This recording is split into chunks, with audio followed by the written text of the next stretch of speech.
What's inside a computer? Let's explain that. Hey everyone, and welcome to Things Explained. This week I tore apart my computer, so this is a topic that's on my mind. The human brain is an incredible machine, and computers are built to mimic it. We'll start with the part everyone should be able to recognize, the case. This is the skin of the computer. When you meet new people, your first assumptions about them are usually based on their outward appearance. But we all know that under the skin, people can be drastically different. Computers are the same way.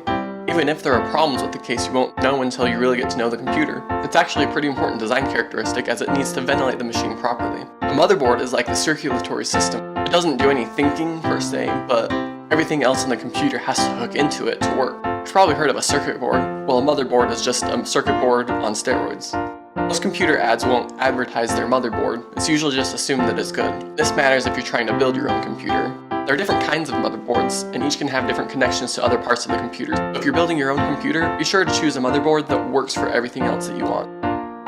Before I get into the next stuff, I want to say a couple things about computer language. Computers are able to process binary code, which means that all numbers, letters, and any other information has to be converted to a series of ones or zeros. A combination of 8 of these digits is called a byte. Since binary numbers are based on 2s rather than 10s, the numbers we see may seem weird to us. For example, we would expect to see round numbers like 50 or 100 or other multiples of 10.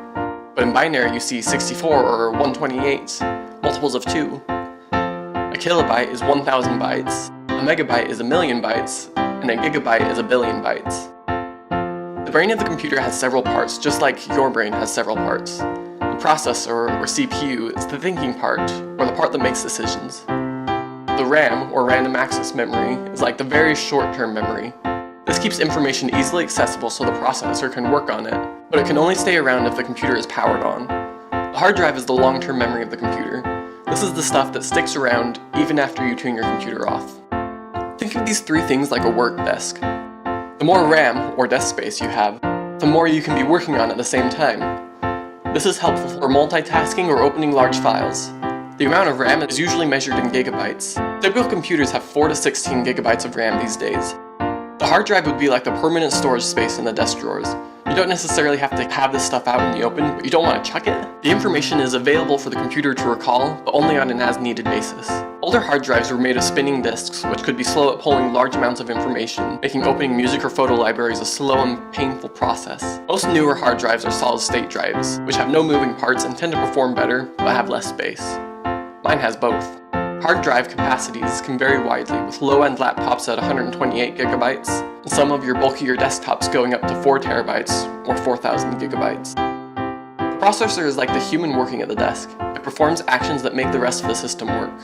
The speed of the processor is usually the biggest component in determining how fast a computer is. The speed of a processor is measured in gigahertz, or how many billion actions can be processed per second. Most processors these days work between 2 and 4 gigahertz, but can contain multiple cores, which is like having multiple people working on the same task at the same desk. I've only covered some of the basics of computers. There's still many types of connections that are like the hands and the feet, or the graphics card, which is like the vocal cords, and the cooling system, which is like the bladder. Think of that the next time your computer feels warm. So there you have it. What do you typically look for in a new computer? Leave a comment below. And if you learned something, be sure to like, subscribe, and share with your computer illiterate friends.